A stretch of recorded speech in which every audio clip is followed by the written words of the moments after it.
Sorry, I didn't put it in. Okay. So we're on Masechtas Beitzah Daf Dalad 4. Rabbi Shlomo Yesham Mea Pumin Yalu. Let's say there are 100 barrels. And All right. Harold, I came to your house at 4:30, Susie and I. Oh. And knocked on your door because I had a medical procedure and I thought I could walk, but I couldn't walk that far. I went to Yossi Khan's house. I figured you were Okay. gone. I wanted to let you guys know, so it didn't work. Okay. So in Yesha Mea Pumim Yalu, he pressed one of the figs in one of 100 barrels, the top of the barrel, and he doesn't know which one. So if it's 100 to 1, the truma is mavata 100 to 1. V'imlava pumim asurim. The tops are prohibited, but vashulai mutar, that which is inside, of course, is mutar, because none of the figs went inside. Rabbi Yudah Oimer, Rabbi Eliezer Oimer, im yesha mea pumim yalu. That it's Rabbi Eliezer who says that if there's 100 barrels, it can be mavatal. V'imlav, if there's less than 100, apumim asurim, vashulai mutar. Rabbi Shua Oimer, afilu yesham sholosh meos pumin lo yalu. There is no bittul. This is something that is davar shebeminyan, like we said. It's occasionally sold by count, and he's of the opinion that anything that's sold by count, afilu be'alaf loy batul. Now, darsa be eagle venio de beis eagle darsa. He pressed it into another fig type of cake. Venio de beis eagle darsa. We say divrei kol yalu. How could you say divrei kol? We have a tzemach loikes. I don't put you.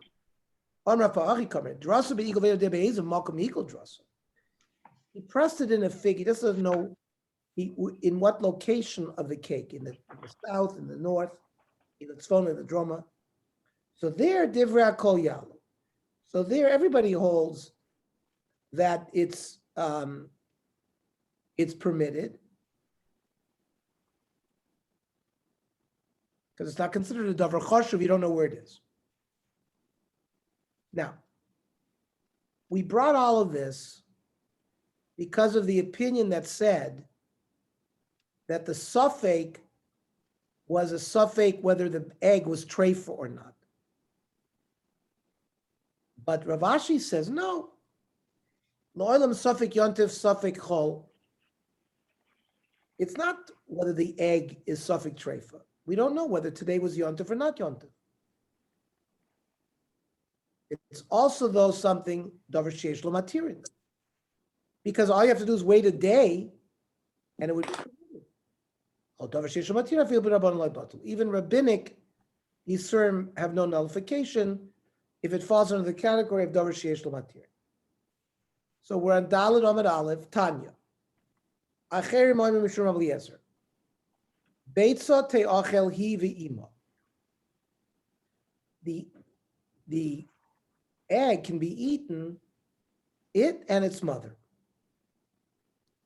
So b'maya skina, ilema b'tana goylas amedes lachila. So we know we have two types of chickens. One kind of chicken is designated to eat. The other kind of chicken is designated to lay eggs. If the chicken is designated to eat, pshiti hivi imasharya. We know anything that comes out of the chicken is considered to eat as well. So of course the egg and the mother could be eaten. So that can't be what the Bryce is telling us. Rather, we're talking about a chicken that's been designated to lay eggs. So how could you say if it's designated to lay eggs, it's not designated to be eaten. You wouldn't be able to eat neither the mother nor the egg. Rav Zera, te'achel agavim. That means it follows the mother. If the mother can be eaten, the egg can be eaten. Heichidami. What's the case? Rabbi Kigon shalachastam. He went to the chicken market. He bought a chicken. He didn't specify exactly what he's using for. Nishchata an yontif, once he shechts it, huvra la'achiloi medes. It's very clear that it was Hurver Adolam Afreya, that he bought it, lachila. And therefore, if it had laid an egg that day, and he shechted it, he'd be able to eat the chicken and the egg. If he doesn't shecht it, then of course he wouldn't be able to eat either of them. Rav Mori Amar Guzma Ktani, that when it says Beitzah Te'achel Hivi, it's like an exaggeration. It means eat it. Eat it, and the mother and the father and everything. But it's not to be medayik anything. Tanya, Acherim Omer Mishra Eliezer, Beitzah Te'achel Hivi Ima. The chicken can be eaten, him and its mother. The efroach ukliposo. Now, an efroach is like if there's a chick inside the egg. And so you can eat the efroach and the shell. So I don't get it. My kliposo. What do you mean the shell? We don't eat the shell. El efroach big kliposo. We're talking about if you find a chick in the shell, it can be eaten as well.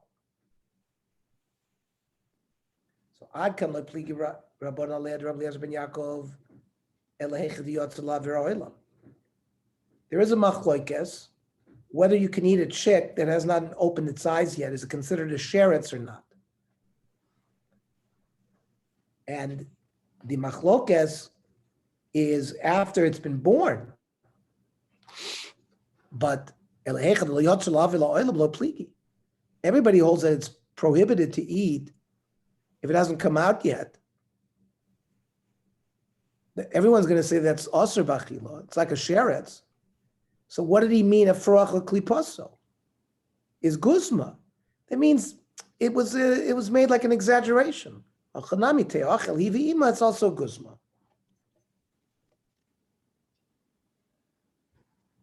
Itmar. Shabbos v'yontif. You have Shabbos and Yontif that are next to each other. Yontif is Friday and then Shabbos, or Shabbos and then Yontif. Rav Amar nolde b'zeh asur b'zeh. Rav holds that an egg that's born on Yontif is not eaten on Shabbos, and vice versa. Rav Yochanan Amar nolde b'zeh muteres b'zeh. Rav Yochanan seems to say it's one kedusha, and therefore you can eat it if it's born on Yontif. You can eat it on Shabbos. We paskin like Rav that it's considered two kedushos, so we can't eat it. That's how it's paskin in Shulchan Aruch Orach Chaim. So name a ksova Rav kedusha achasi.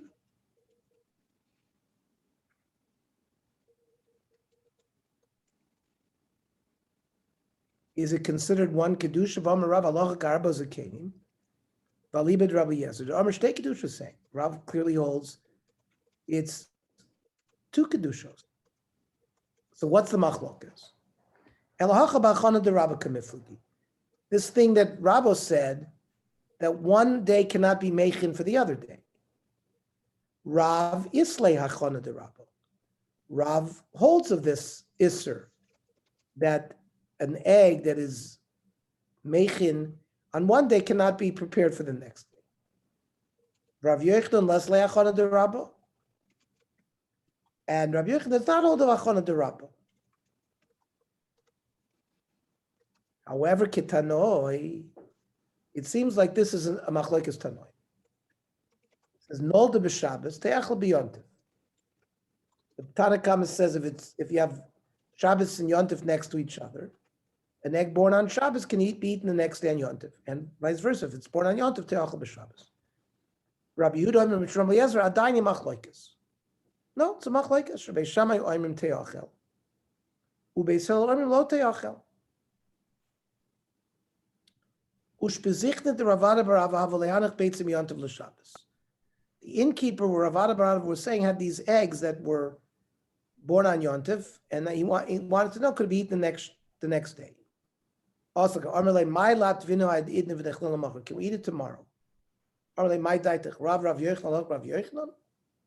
What are you going to say? That halachas like Rav Yochanan that you're allowed to feel Rav Yochanan like kosher legoyim lamachar?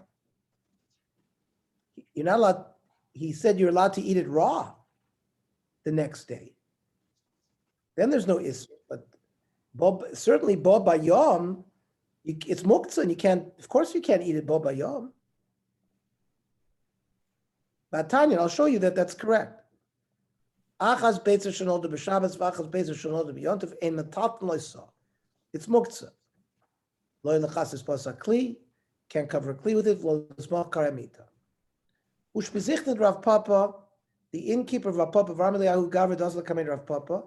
Havalei hanech beitzah mishabbos said, I've had these eggs that were born on Yontif, and he wanted to know, could you eat it the next day on Shabbos? Also, can you eat it tomorrow? What are you asking me today? Come back tomorrow. The Rav lo muki amarai yom tov l'chavim mishum shikrus. He didn't paskin on that day of Yontif when he came to ask him the question, because during Sudas Yontif they drank a lot of wine. He didn't want to paskin because he thought, because of wine, better to do it tomorrow. When he came the next day, Omer lay, Ichu ashte ishtaloi.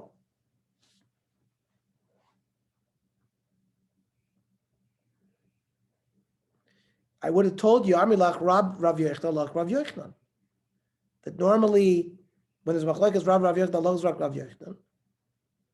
But Amar Rav Hilchos Kavos Rav Ani plus Bein Lakula Bein Lachuchum. In this sugya, the halacha is like Rav regarding kedushas Yomim Tovim and Shabbos, that is shtei kedushos, and an egg that's born on one cannot be eaten on the next.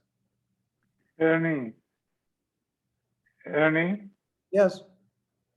you mentioned yesterday that an egg born today, it's okay because it was really finished the day before.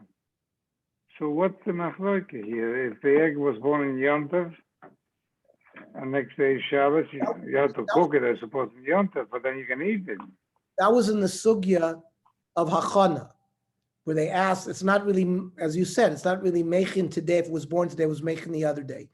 But now we've moved the opinions regarding, we have multiple reasons why. We said it's because Gzeira of Perus HaNoishrim, we have Gzeira Noilad. We have many reasons why the egg born on one day is not eaten that day. Okay. The Hachana, we reject, you're right, we rejected from Hachana. Hachana didn't remain as a reason why it would be osir, because it's really made from it's really finished the previous day. Okay. Thanks. Rav Yochanan. Eitzim shenoshim nadekel b'Shabbos. You have a palm tree in your backyard, and palm branches fell down on Shabbos. And Yontif is the following day. Asr lasikin b'Yontif, you can't use it to light a fire on Yontif. V'al teshiveni Beitzah. Don't ask me a kasha from Beitzah, because we know Beitzah no bezu is muteres bezu the next day. So how come trees that fell one day can't be used the next day? So my time of Beitzah mishum to be yom nami chazi l'goyma. Since technically you could eat it raw by the Beitzah, because like you said, it's really prepared the next day.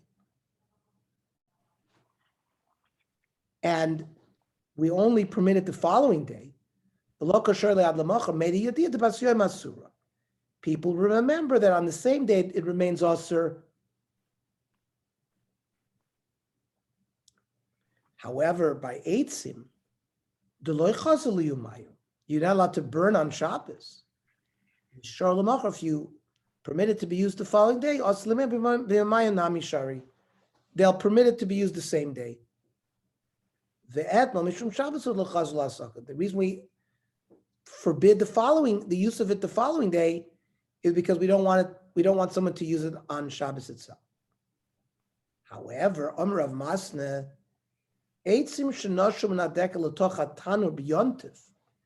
let's say in your backyard you have a big barbecue set up, and some palm trees fell from the palm tree into the barbecue.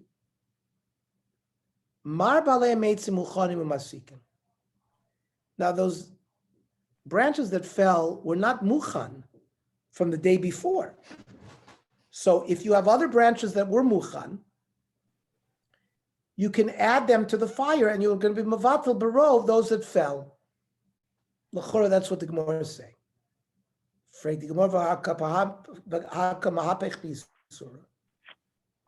When you stoke the fire, you're going to be stoking wood that's prohibited. More says it's not prohibited. Once you're mavatal with the divrei heter, you're not. There's no issur there anymore. Frag the Gemara of hakamavatl isur lachatchila. Very important principle in isur v'heter is you have a trulant on the pot. You have a trulant on the stove, and a drop of milk accidentally falls into it. So if there's shishim, it's mavatal, this is the milk. But for example, if you only had 30 times the trulant and you saw the milk drop in there, you're not allowed to be a dayim to add another 30 volume to make it 60. You're not allowed to be mevatel iser be a dayim. If it happened to fall in and there was the right amount, but so the Gemara is now asking, how could you take wood, permitted wood, and be mevatel lechatchila? We're not allowed to do so. Utnan ein mevatel is lechatchila. So an important rule in Isser v'Heter, hani mili b'deraisa, aval b'drabona mevatlin.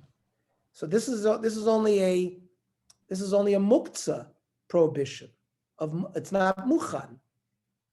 You didn't tear the wood, the branch fell off by itself. It's a problem of muktzah. Muktzah is rabbinic. So a rabbinic isser can be mevatel lechatchila. I want to read Yoredeya. It's a very important Yoredeya. Tzadik Tes. Remember, we're spending a lot of time on this. Ein mevatel nisur lechatchila. V'afilu nafal l'toch heter she'ein bo shir levatlo ein moisifin alav od heter levatlo. Exactly what I explained. If it fell into something that has less, you're not allowed to add. Ovaru bottle. Let's say you were over this halacha and you did it. Or shariba lav heter b'shoigeg. Or some stuff fell in, not you didn't do it, it fell in by accident. Mutter. There's no knas. If you were ovaru botal, says the mechaber, the food is permitted.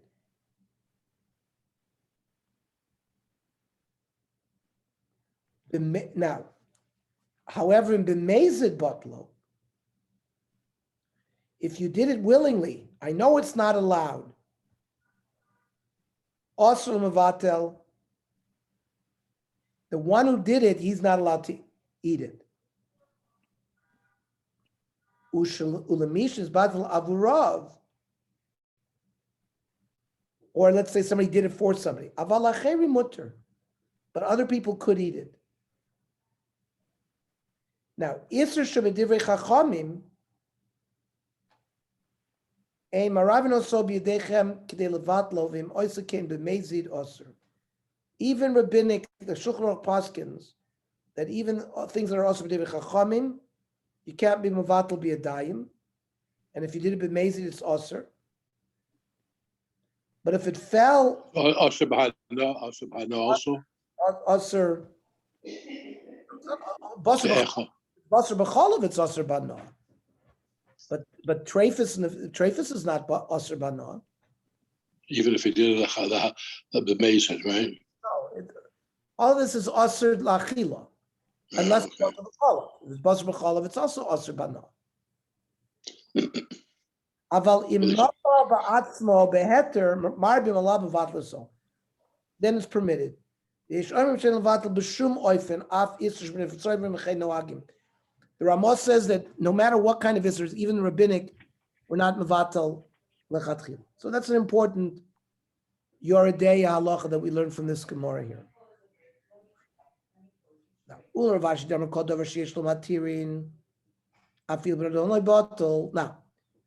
Ashi, in one of those categories that doesn't have bittul, is something that yesh lo matirin. So, for example, if you wait after time, if something is not permitted today, but tomorrow it's permitted, that's a davar sheyesh lo matirin. And a davar sheyesh lo rabbanon, how did he mevatel this? So, yeah, that's if the isser is be'en, is present. But here it all burnt up. The isser is not around. It's only coals. So he really didn't do any ma'aseh b'isser. I need to shut off every breaker in this house. Are you almost done? No. I'll be done in a few minutes. You're not gonna hit. What do you do with my phone? I took it, but you can. Okay, don't shut it off yet. Itmar. Shnei yamim tovim shel galiyos. In Chutz La'aretz, where we have 2 days of yontif.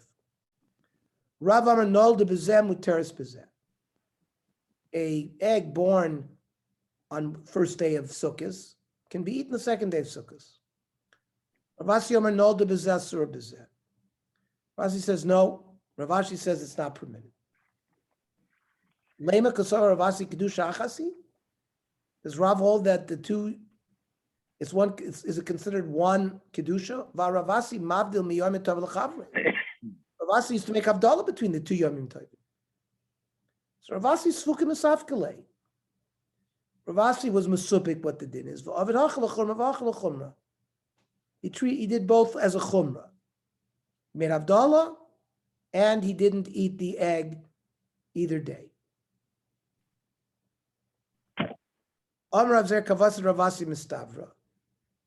Rav Ashi's shita makes sense. Today we know the calendar.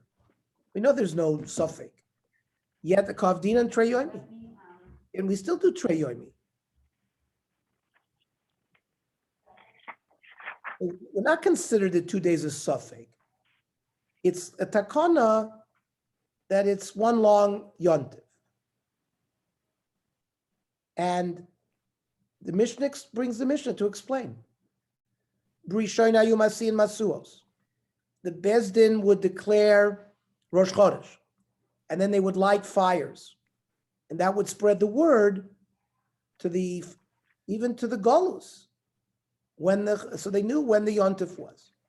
However, Mishakakal Akusim, the Shomronim, the neighbors, would just light fires anytime to confuse Klal Yisrael. Well, so they couldn't rely on fires. So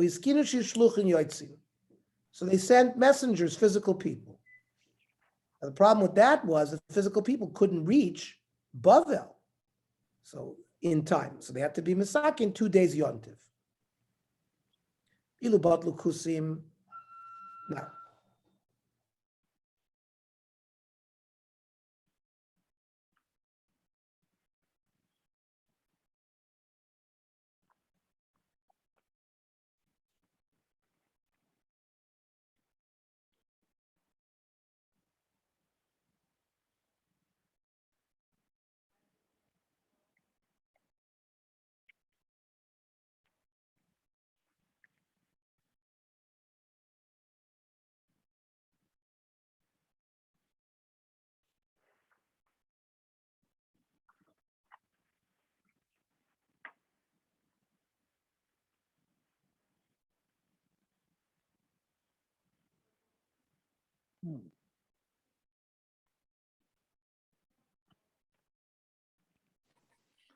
Yes, he left us. I suppose so. Audience will be goizer shmad. People will forget the luach that's forgotten, and therefore they kept the minig of the avos.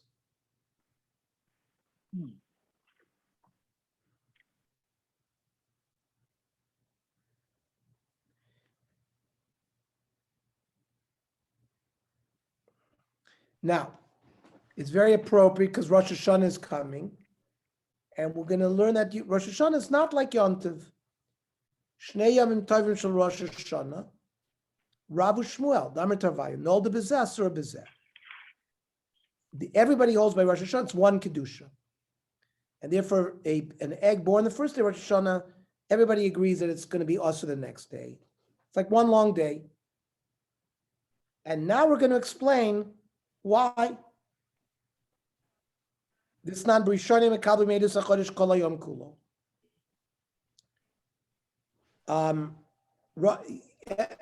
The previous month is, every month in the Jewish calendar is either 29 days or 30 days. So usually what would happen is on the 30th day after the previous Rosh Chodesh, Eidim would show up and say, last night we saw the new moon. So Bezdin would establish that the previous month was just a 29-day month. And today is Rosh Chodesh, the 30th day, with the previous month being 29 days.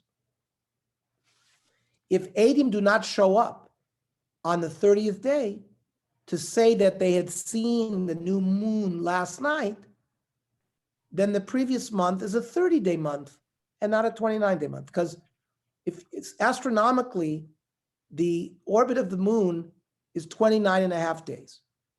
So half of the year, it's 29 days. And half of the year, it's 30 days. It's 6 and 6. So now we have it kavua that way, but they used to wait for Eidim to come to see whether they saw the new moon, and they would be miskadish b're'iyah.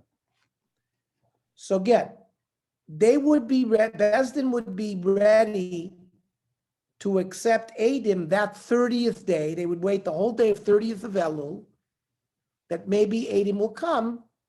Now, if they came that day is going to be Rosh Hashanah. So they had to sort of firtzach, they had to conduct themselves as it was Rosh Hashanah. Uma be'erev, right, from the night before, right, the night of the 30th, hayu asurim melacha, right, they would not do work. Shemis kadosh hachodesh l'mocha. Maybe tomorrow morning, the Eidim who are going to testify that they saw the new moon on the night of the 29th, going into the 30th. V'nimsar shalayla ze yontiv. Sheken kol yom mitzapim le'edus royal avono layavo. In fact, they would accept the Eidim. There was no limit, all the way until Shkias Hachama of the 30th day. But they would be noyeg that day of Rosh Hashanah. Just maybe today's not Rosh Hashanah, and if the Eidim didn't show up, next day would be Rosh Hashanah. So they ended up keeping 2 days b'kedusha. Now we understand it's different than Yontif, where they're doing it al sofek.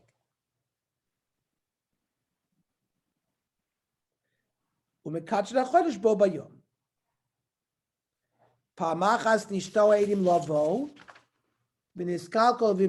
we'll discuss tomorrow.